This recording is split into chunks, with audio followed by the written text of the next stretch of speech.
여러분, 몇 주 전만 해도 이 동장군이 너무 기승을 부려서 여러분들에게 새벽 기도 나오는 것을 자제하라고 제가 걱정하며 당부드렸던 적이 있는데요. 지난 2월 4일로 벌써 입춘이 지났고요. 요 며칠 벌써 봄 기운이 물씬합니다. 그런데 이제 또 미세먼지 때문에 또 외출하기 좀 어려운 시간도 좀 있겠습니다만, 일본의 어떤 작가는요, 봄이 오는 것을 일컬어서 동틀 무렵 봄의 밀물이 북두칠성을 적신다, 이렇게 아주 역동적으로 묘사하기도 했는데요. 오늘 예배하는 여러분에게도 이 새봄과 더불어서 밀물과도 같은 주님의 은혜가 여러분 삶과 가정을 따스하게 적셔 주기를 소망합니다.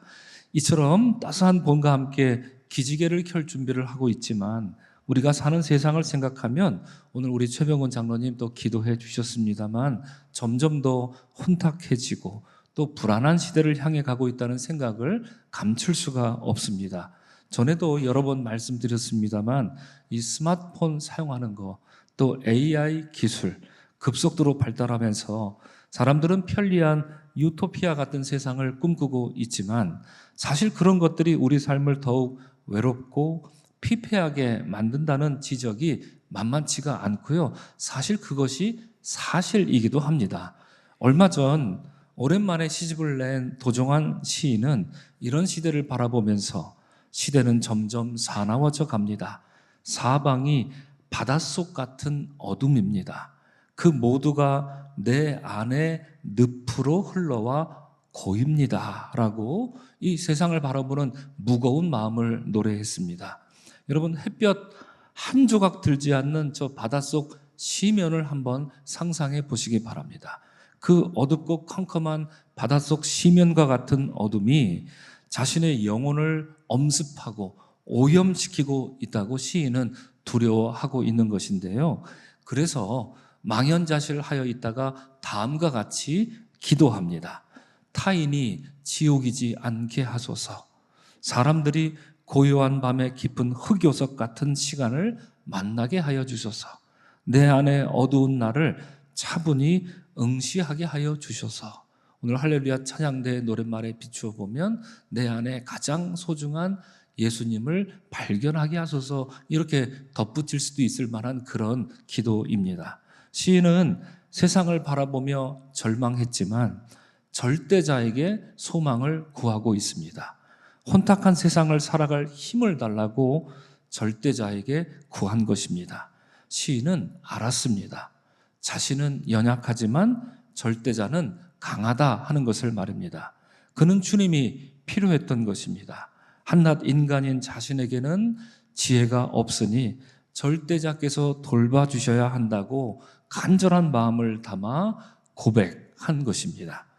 여러분, 복음서에는 예수님에 대한 많은 고백이 나옵니다. 지난주 나누었던 나의 주 나의 하나님, 누가 고백했습니까? 도마가 고백했죠. 또 예수께 하나님의 아들이시오 이스라엘의 임금이라고 고백했던 요한복음의 나다나엘도 있고요. 주는 그리스도시며 세상에 오시는 하나님의 아들이심을 믿나이다 라고 말했던 베다니 마을의 마르다라는 여인도 있고요. 이방인이었던 로마의 백부장도 그는 실로 하나님의 아들이었도다 라고 고백했고요. 심지어 여러분, 더러운 귀신조차 나는 당신이 누구인 줄 아노니 하나님의 거룩한 자녀이다 라고 예수님께 고백한 내용이 나옵니다. 이처럼 예수께서 공생애를 사시는 동안 많은 이들이 예수님을 알아봤고요. 비슷하면서도 다양한 좀 차이가 나는 그런 고백을 드렸습니다. 하지만 오늘 우리가 함께 읽은 본문에는 복음서 중에서, 아니 신약 성경 중에서, 아니 성경 전체를 통틀어 가장 중요한 주님에 대한 고백이 나옵니다. 이 고백은 2000년 교회 역사가 흐르는 동안 예수 그리스도에 대한 가장 원초적인 고백으로 여겨졌고요. 교회가 예수 그리스도의 진리 안에 우뚝 설 수 있게 해주는, 흔들림 없이 설 수 있게 해주는 교회의 기초가 되는 고백이다, 이렇게 평가받곤 했는데요. 그것은 예수님에 대한 베드로의 고백입니다. 우리 다 같이 한 목소리로 고백합니다. 주는 그리스도시요 살아계신 하나님의 아들이시니라. 아멘. 앞서 우리가 찬송가 600장을 불렀죠. 교회의 참된 터는 이라는 찬양에서 교회의 참된 터는 우리 주 예수라. 그 귀한 말씀 위에 이 교회 세웠네라고 고백한 것이 바로 이러한 주님과 베드로의 고백 사이에 이 이야기를 바탕으로 한 것이기도 합니다. 여러분, 이처럼 고백은 힘이 있습니다. 고백은 나약한 사람이 하는 게 아닙니다. 고백하는 사람은 정말 용기 있는 사람입니다. 용기 있는 사람만이 할 수 있는 대범한 일, 그것이 고백입니다. 사람 사이에 주고받는 고백은 그래서 사건을 일으키지요. 고백하기 전과 고백하고 난 뒤로 사람 관계는 사실 많이 달라집니다. 고백은 단순히 말을 전하는 게 아니라 마음을 전하는 일이고요. 때로는 영혼을 전하는 일이기 때문에 그렇습니다. 저도 여러분 제 아내와 연애할 때를 생각해 봅니다. 한 30년쯤 됐죠. 눈이 마주칠 때 찌릿찌릿하기도 했고요. 말 한마디 건넬 때마다 어김없이 제 목소리가 잠기고요. 떨렸습니다. 지금 이 말을 하는 동안에도 제 목소리가 잠기고 떨립니다. 침을 꼴깍거리며 삼켜야 할 때도 참 많이 있었던 것 같습니다. 그러다가 제가 말했죠.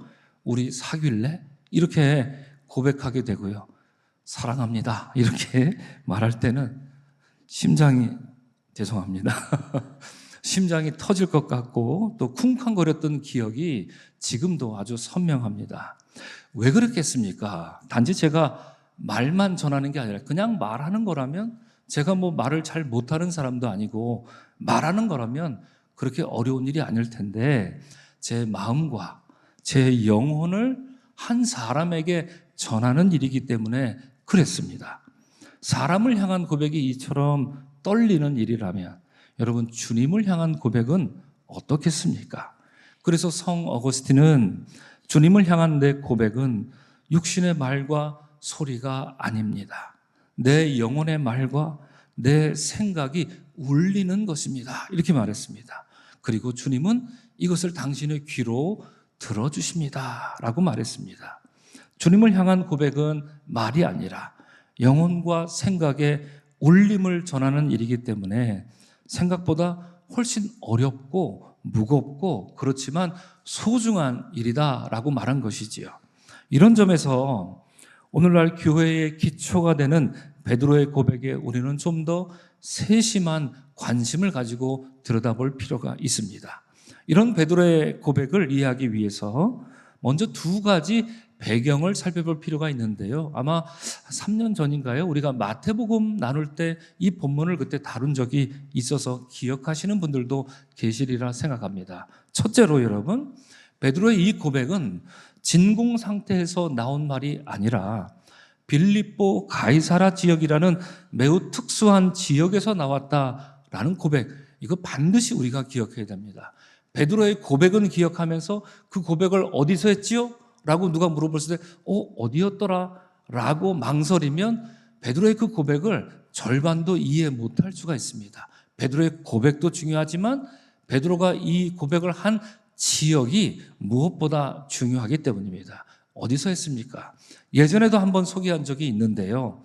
도시 빌립보 가이사라는 아주 높이 솟아 경관이 좋고 물맑기로 소문난 헐몬산 기슭에 위치한 신도시입니다. 오늘날에는 이곳에 리조트가 형성되어서 많은 사람이 스키를 타고 하는 그런 여가를 즐기는 그런 곳으로도 유명합니다. 도시 이름이 빌립보 그리고 가이사라 이렇게 된 건요, 유대 분봉왕 빌립이라는 왕의 이름과 로마 티베리우스 황제의 이름, 그래서 빌립보 가이사라, 빌립보가 도시를 지어서 가이사라에게 헌정한 도시, 신도시 의미가 갖고 있습니다. 여러분, 이 도시는 구약시대로부터 여러분 구약에 나오는 가장 악독한 우상이 이름이 있다면 하나만 꼽으라면 어떤 우상이 있습니까? 바알 신이 있죠. 그렇습니다.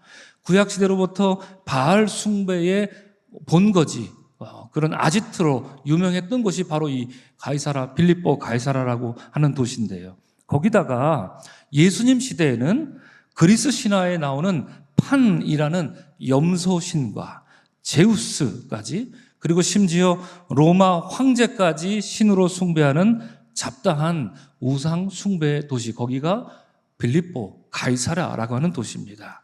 이미지를 잠깐 보시겠습니까? 그중 이게 판신이 저렇게 생겼습니다. 상체는 사람인데 하체는 염소 모양을 한 반인의 모양을 하고 있고요. 자세히 보시면 어떤 악기를 들고 있습니다. 그게 뭘까요? 입 주위에 뭐가 있죠? 저게 바로 플룻입니다. 우리가 여러분 중에도 부르시는 분들이 있을 텐데 저 판신이 부는 게 바로 플룻, 저것을 불곤 합니다. 빌립보 가이사랴에는 거대한 동굴이 있습니다. 그 안에는 깊은 물 웅덩이가 있어서 사람들은 그곳이 음부로 향하는 통로라고 믿었습니다. 중간에 동굴이 보이시죠? 그 안에 우물이 있었던 것입니다. 거기가 어디라고요? 음부로 향하는 통로다, 이렇게 믿었던 겁니다. 그 음부의 권세를 장악하는 존재가 있었습니다. 그걸 누구라고 믿었던 겁니까? 바로 판신, 조금 전에 본 그 염소처럼 생긴 그 신이 이 음부로 향하는 통로, 음부의 권세를 장악하고 있다, 이렇게 믿었던 겁니다. 예수께서 제자들을 데리고 이런 도시에 가신 겁니다. 작심하고 가신 것이지요. 아마도 예수께서는 우상 숭배의 종합 선물 세트와 같이 겉은 화려하지만 내면은 끔찍하고 아주 추잡스러운 도시를 보여주면서 제자들에게 뭔가 특별한 가르침을 주려고 하실 것인데요. 시청각 교육을 하러 가셨던 겁니다. 모르긴 몰라도 여러분, 이미지에 나와 있는 저곳에서 사람들은 지금 막 북치고 장구치고 피리를 불고 나팔을 불면서 우상 숭배의 향연을 벌이고 있는 것입니다. 그런 우상의 향연이 한창이던 때에 예수님이 제자들에게 물으셨습니다. 너희는 나를 누구라 하느냐? 그리고 베드로는 대답합니다. 주는 그리스도시요 살아계신 하나님의 아들이시니이다. 베드로의 고백은 지금 눈앞에 보이는 저 세상의 헛된 신들이 아니라, 저 우상들이 아니라 지금 내 앞에 계신 예수님만이 나의 주님이시요 나의 그리스도이십니다 라는 위대한 고백을 이때 바로 이 순간 들려준 겁니다. 예수님은 저 앞에 차가운 석상처럼 높게 세워진 우상과는 달리 살아계신 하나님의 아들이십니다라는 이 고백이 그의 입술을 통해 터져 나왔던 것입니다. 이것이 첫 번째입니다. 여러분, 두 번째로 베드로의 고백은 사람들이 예수님을 세례자 요한, 엘리야 혹은 예레미야와 같은 선지자로 여겼을 때 나왔던 고백이라는 것, 이것도 굉장히 중요한 고백이 아닐 수 없습니다. 세례 요한, 엘리야, 예레미야, 이 사람들 어떤 사람들입니까? 공통점이 있습니다. 이들은 유대인들이 대부분 존경하던 참되고 위대한 선지자였습니다. 면면을 보면 셋 다 모두 훌륭한 선지자들이어서 사람들은 그들을 존경에 마지 않았습니다. 그래서 당시 예수님의 말씀을 듣고 그가 행하시는 일들을 듣고 보면서 어떤 사람들은 저 사람이 세례자 요한 죽었는데 그 영혼이 살아난 것 같다, 이렇게 말하기도 했고요. 또 어떤 사람은 저 사람 행동을 보니 말라기가 예언하는 것처럼 마지막 때에 보내는 하나님의 선지자 엘리야가 온 것 같다, 이렇게 예수님을 보면서 말했던 것입니다. 그리고 어떤 사람들은 예수님이 아주 신랄하게 경고하는 그런 말을 들으면서 저건 혹시 예레미야와 같은 선지자가 다시 우리에게 온 거 아니야? 이렇게 여겼던 것입니다. 예수님을 존경의 눈으로 바라본 겁니다. 예수님을 흠모하는 눈으로 바라봤습니다. 예수님을 선망의 눈으로 바라봤던 것입니다. 여러분, 예수님을 이렇게 우러러 보니까 괜찮지 않습니까? 크게 나쁘다, 잘못됐다, 이렇게까지 말할 건 아니지 않겠나 생각이 듭니다. 예수님을 그토록 훌륭한 선지자로 보았으니 말입니다. 하지만 여러분, 철학자 키르케고르가 이런 말을 했지요. 주님은 존경이 아니라 따름을 원하신다. 아주 중요한 차이지만 우리 신앙을 아주 치명적으로 만들 수 있는 우려를 우린 범하게 되는데 바로 이 차이에서 비롯됩니다. 주님은 우리의 존경의 대상이 아닙니다. 여러분, 주님을 존경하십니까? 주님은 우리가 존경하는 걸 원치 않으십니다. 주님은 우리의 신앙의 대상입니다. 우리가 이걸 반드시 기억해야 됩니다. 우러러 볼수록 높아만지네. 우리가 이 노래 누구한테 불러드립니까? 참되거라 바르거라 가르쳐주신 스승께 이런 노래 불러드리면 됩니다. 그런 분 존경하고 흠양하고 또 선망의 눈으로 바라보고 그러면 됩니다. 명절 때 또 인사드리고 그러면 됩니다. 그런 분들은 우리가 존경하는 것입니다. 그러나 주님은 우리에게 존경이 아니라 따름, 이걸 원하시죠. 주님은 존경의 대상이 아니라, 다시 말씀드리면 어떤 대상이라고요? 신앙의 대상이기 때문에 그렇습니다. 이처럼 사람들이 예수님에 대해서 선지자라는 범주로 가두어 놓은 것입니다. 그래서 그냥 존경이나 하면 되는 존재로 격화시키려 할 때 예수님이 바로 그때 제자들에게 물은 것입니다. 얘들아, 사람들은 나를 선지자로 존경한다. 그러면 너희는 나를 누구로 하느냐? 물으셨던 겁니다. 이에 베드로가 대답한 겁니다. 주님이십니다. 주님은 나의 그리스도이십니다. 주님은 살아계신 하나님의 아들이십니다.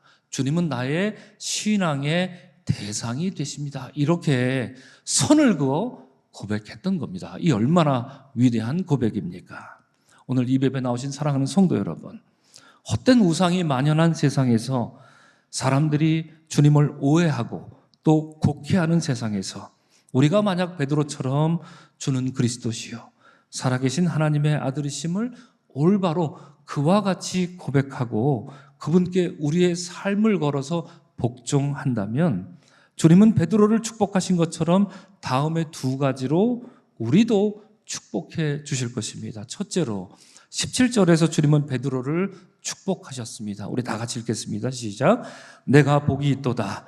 이를 내게 알게 하니는 혈육이 아니요 하늘에 계신 내 아버지니라. 이렇게 축복해 주셨습니다. 여러분, 혈육이 아니다, 이 말을 왜 하셨겠습니까? 이 말은 그럼 무슨 뜻입니까? 신앙생활은 모태생활부터 한다고 해서 잘하는 게 아니라는 그런 뜻이지요. 오래 믿었다고 잘하는 것도 아니라는 겁니다.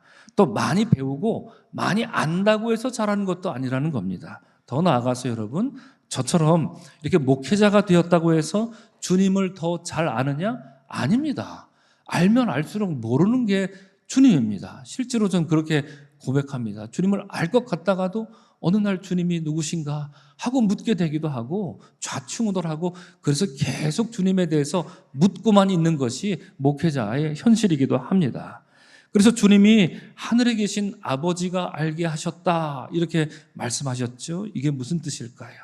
하늘을 향해서 두 손을 모으고 주님의 뜻을 겸손히 구하는 자, 그리고 주님의 말씀을 듣는 자, 그 뜻을 받들어서 복종하는 자, 바로 그런 사람이 하나님의 뜻을 더 깊이 헤아릴 수 있고 예수 그리스도에 대한 바른 고백과 바른 따름을, 바른 신앙을 가질 수 있다. 예수님이 지금 베드로를 축복해 주셨습니다. 여러분, 그런 사람이 그리스도를 온전히 알아보고 이와 같이 고백할 수 있는 것입니다. 여러분, 이러한 복이 오늘 예배하는 우리 모두의 복이 되기를 주의 이름으로 축원합니다. 둘째로 이어지는 18절 19절 보면 주님은 베드로를 어마어마한 축복의 말씀을 주셨습니다. 우리 함께 읽겠습니다. 시작. 너는 베드로라. 내가 이 반석 위에 내 교회를 세우리니 음부의 권세가 이기지 못하리라. 내가 천국 열쇠를 내게 주리라 말씀하셨습니다. 여러분, 이 말씀은요, 오늘날 교황제도의 이 정당성을 주장하는 근거처럼 사용되어 왔습니다. 그래서 가톨릭 교회는 예수님이 베드로에게 천국 열쇠를 주셨으므로 그를 교회의 우두머리, 수장으로 세웠고, 이로써 베드로의 후계자라 할 수 있는 교황이 세상 모든 교회의 수장이다, 공식적으로 예수님이 인정해 준 것이다, 이렇게 주장을 하곤 합니다. 그런데 좀 안타깝습니다. 왜냐하면 초대교회 교부들은 그렇게 생각하지 않았거든요. 여러 교부들이 그거 아니야 이렇게 말했습니다. 대표적으로 오리게네스라는 초대교회 교부는 베드로가 교회의 수장이다, 이런 생각에 반대하면서 이런 얘기를 한 적이 있습니다. 만약 베드로에게만 천국 열쇠를 주는 거라면 베드로만 음부의 권세를 이길 수 있는 겁니까? 이렇게 거꾸로 묻는 거죠. 그러면 베드로는 이기고 우리는 집니까? 이렇게 묻고 있는 겁니다. 주님의 말씀은 모든 사도에게 똑같이 적용합니다. 다만 베드로가 먼저 대답했을 뿐입니다. 라는 뜻이지요. 베드로의 고백을 있는 사람들, 우리가 만약 베드로처럼 주님을 그렇게 고백할 수 있다면 주님은 그 천국 열쇠를 우리 모두에게 주시는 것입니다. 라고 오리게네스가 이런 이야기를 했던 것입니다. 그렇습니다, 여러분. 주님을 제대로 알아보았고 모두가 침묵할 때 용기를 내서 고백한 베드로와 같은 사람에게 주님은 하늘을 닫기도 하고 하늘을 열기도 하는 이 기도라고 하는 놀라운 열쇠를 주실 것이고요. 사망과 음부의 권세를 이길 힘을 주실 것이다. 주님 약속하셨습니다. 앞서 우리가 이미지로 확인해 봤지만 당시 그 우상 숭배하던 사람들은 음부의 권세를 지키고 이기는 사람이 존재가 무엇이라고 했습니까? 어떤 신이요? 판신 따위가 거기를 지키면서 음부의 권세가 그의 손에 있다. 이렇게 믿었던 것 아닙니까? 주님은 No! 아니다! 라고 말씀한 겁니다. 하나님께 간절히 기도하고 주님의 권능을 붙잡고 예수 그리스도 안에 온전히 거하는 그에게 음부의 권세를 이길 힘을 주겠다. 주님이 축복하셨던 것입니다. 오늘 이 예배에 나오신 여러분, 이러한 복이 여러분의 복, 여러분의 가정의 복, 우리 교회의 복이 되기를 주의 이름으로 간절히 축원합니다. 사랑하는 성도 여러분, 오늘 우리는 세상에 헛된 신들이 우글거리는 빌립보 가이사랴에서 너희는 나를 누구나 하느냐 물으신 주님의 이 질문, 물음을 들었습니다. 세상 사람들은 예수님을 몰라봤고요, 헛된 신들 앞에서 풍요를 구했습니다. 죽음으로 가는 그 길목에 우상신이 지키고 서 있다, 이렇게 헛된 망상과도 같은 믿음을 갖고 있었습니다. 그러나 그것은 거짓입니다. 그러나 그것은 불의한 일입니다. 망상에 불과한 일입니다. 그러면 여러분, 우리가 사는 우리 시대는 어떻습니까? 우리 시대의 우상은 무엇입니까? 나의 우상은 무엇입니까?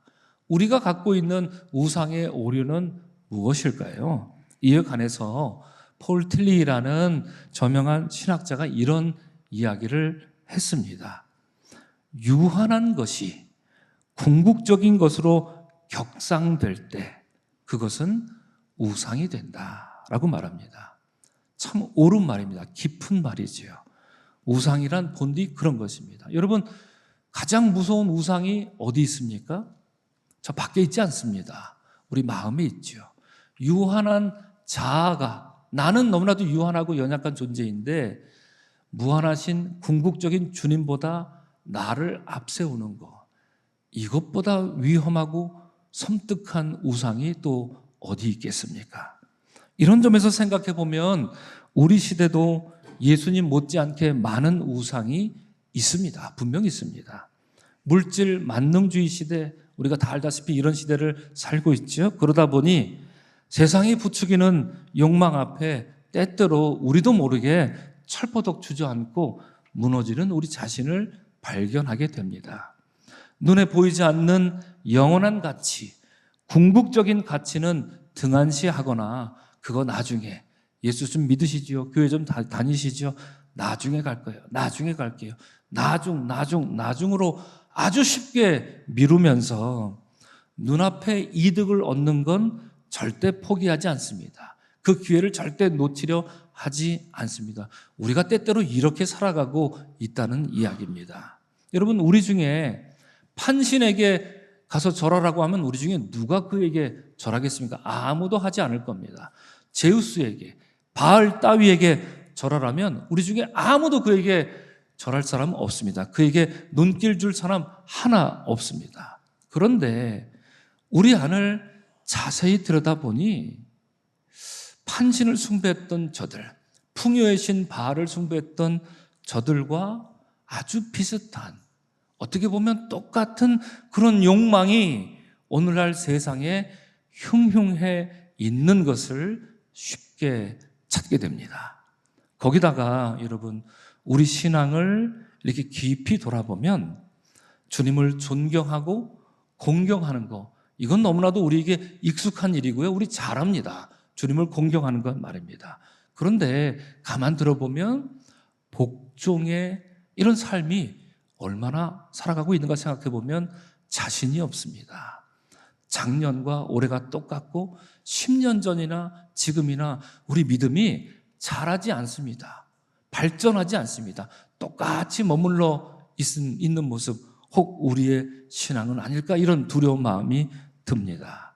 복종하더라도 여러분, 내 마음에 들 때 복종하죠. 우린 이걸 뭐라고 부릅니까? 선택적 복종입니다. 그것이 우리의 신앙일 때가 참 많이 있습니다. 그래서 주님을 주님이 아니라 선지자 중 하나쯤으로 주저앉히고야만은 우리의 모습을 어렵지 않게 발견하곤 합니다. 오늘 이 예배에 나오신 사랑하는 성도 여러분, 너희는 나를 누구라 하느냐라는 이 주님의 물음에 베드로는 두렵고 떨리는 음성으로 주는 그리스도시요 살아계신 하나님의 아들이십니다 라고 이렇게 응답했던 것을 기억하시기 바랍니다. 그런데 사실 여러분도 잘 아시겠지만 주님은 그 앞에 있던 12제자 중 베드로를 콕 집어서 베드로에게 물어본 질문이 아닙니다. 그죠? 12에게, 불특정인 다수에게 물었습니다. 그래서 너희는 나를 누구라 하느냐라고 물으셨던 것처럼 주님은 거기에 있던 제자 모두에게 물으셨고 그중 오직 베드로만 마음을 열고 용기를 내어서 주님께 고백한 것입니다. 베드로가 칭찬받아 마땅한 것이 바로 그 지점이었던 것입니다. 사랑하는 성도 여러분, 오늘 예배하는 이 시간 주님 우리 각자에게 물으십니다. 뭉뚱거려 너희는 나를 누구라 하느냐 이렇게 묻지 않으십니다. 아무개 아무개야 우리 이름을 부르십니다. 그리고 묻습니다. 너는 나를 누구라 하느냐. 여러분, 이 물음 앞에 드리는 우리의 고백이 베드로와 같기를 축복합니다. 오늘 할렐루야 찬양대가 내 안에 있는 가장 귀한 것 예수를 알미라 라고 노래한 것처럼 세상 헛된 신 버린 것만으로 여러분 만족하지 마시기 바랍니다. 그것은 시작에 불과합니다. 이제 신실하시고 자비하신 주님 더 깊이 깨달아 알고 그 주님께 복종하시고 그 주님만 섬기는 우리의 신앙이 되기를 주의 이름으로 간절히 축원합니다.